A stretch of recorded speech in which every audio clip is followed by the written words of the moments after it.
किसी नगर में एक धनवान सेठ रहता था। उसके पास बहुत से बाग बगीचे और कुएं तालाब थे। उनमें से एक कुएं से पानी की मात्रा कम होने लगी थी। इस बात से सेठ बहुत चिंतित रहने लगा। उसने कई उपाय किए, लेकिन पानी दिन प्रतिदिन कम होता जा रहा था। उसकी नगर में एक निर्धन ब्राह्मण रहता था। उसके पास कुछ भी नहीं था। वह दिन भर घूमकर भिक्षा मांगता था। एक दिन ब्राह्मण सेठ से मिलने उसके घर आ निकला। सेठ उस समय बाग में घूम रहा था। वहां से बहुत से पक्षी कलरव कर रहे थे। सुबह का समय था, सूरज निकलने वाला था। ब्राह्मण को देखकर सेठ के मन में लालच उपजा, मानो लगे लगा। उसने कुछ सोचते हुए कुएं बेचने का प्रस्ताव ब्राह्मण के आगे रखा। ब्राह्मण देव, क्या आप कुएं खरीदना चाहते हैं? मेरे पास इतना धन नहीं कि मैं आपका कुआं खरीद सकूं। सेठ मूंछों पर ताव देता हुआ बोला, तुमसे अधिक धन मांग कौन रहा है? तुम तो बस कुआं खरीदने के लिए हाँ करो। मैं कुएं का मालिक बन जाऊंगा तो नगर के लोग मुझे भी सम्मान करेंगे। ब्राह्मण ने सोचा और थोड़ा सा धन देकर कुआं खरीद लिया। दूसरे दिन ब्राह्मण अपने परिवार के साथ उस कुएं से पानी भरने पहुंचा। वहां पहले से मौजूद सेठ ने कहा, आओ आओ ब्राह्मण, कैसे हो? रात कैसी गुजरी? धन्यवाद सेठ जी, हमारा रात बढ़िया रही। हम भी चढ़कर उठे हैं। ब्राह्मण देव, आप इस कुएं से पानी नहीं भर सकते। ब्राह्मण अपने परिवार की ओर देखकर बोला, क्यों? कुआं हमारा है।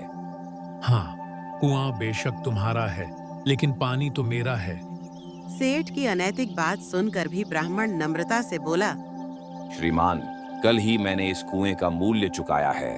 आप क्या कह रहे हैं? ठीक है, माना कुआं आपने खरीद लिया है, मगर इस कुएं का पानी मैंने बेचा है कब? इसलिए आप सिर्फ कुएं के मालिक हो और मैं सिर्फ पानी का। ऐसा भी कहीं होता है? मैं पानी कहां से भरूं? इसी कुएं से, लेकिन हर एक बाल्टी पानी का मूल्य 100 रुपया चुकाना होगा। सेठ की बात सुनकर ब्राह्मण मन ही मन बहुत दुखी हुआ। बाल्टी रस्सी कुएं पर छोड़कर वह सीधे राजा के पास न्याय मांगने चल पड़ा। महाराज की जय हो। महाराज, मैंने कल सेठ से कुआं खरीदा था। आज जब पानी भरने आया तो इन्होंने पानी भरने से मना कर दिया। कहते कहते ब्राह्मण भावुक हो गया। तुम दोनों मुझे सच सच बताओ, उस कुएं का असली मालिक कौन है? महाराज, वह कुआं तो ब्राह्मण का, लेकिन उसका पानी मेरा है। राजा बुद्धिमान था। उसने पल भर झपकते सेठ की चालाकी समझ ली। उसने सेठ की ओर देखते हुए कहा, वह कुआं जब ब्राह्मण का है तो उसका पानी सेठ का कैसे हुआ? हाँ महाराज, ऐसा ही है। राजा हंसते हुए बोला, सेठ, एक बात मुझे समझ नहीं आई। जब कुआं ब्राह्मण का है तो आपने अपना पानी उसमें रखा ही क्यों? राजा साहब, ये आप क्या कह रहे हैं? आप अपना पानी वहां से निकाल लें। जब तक पानी की एक बूंद भी उसमें रहेगी, तब तक आपको प्रतिदिन किराए के रूप में 1000 रुपए ब्राह्मण को देने होंगे। यही मेरा फैसला है। राजा का फैसला सुनकर सेठ हक्का बक्का होकर चरणों में बैठकर माफी मांगने लगा।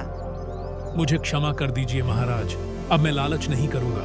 आपने तो मेरी आंखें खोल दी। सेठ, मैंने आपके बारे में पहले से भी बहुत कुछ सुन रखा है। कई बार आपको माफ भी किया है, किंतु अब किसी को तंग किया तो कारागृह, जेल में डलवा दूंगा। कहते हुए राजा खड़ा हो गया। जान बची तो लाखों पाए। सेठ मन ही मन बुदबुदाया और चुपचाप घर लौट गया।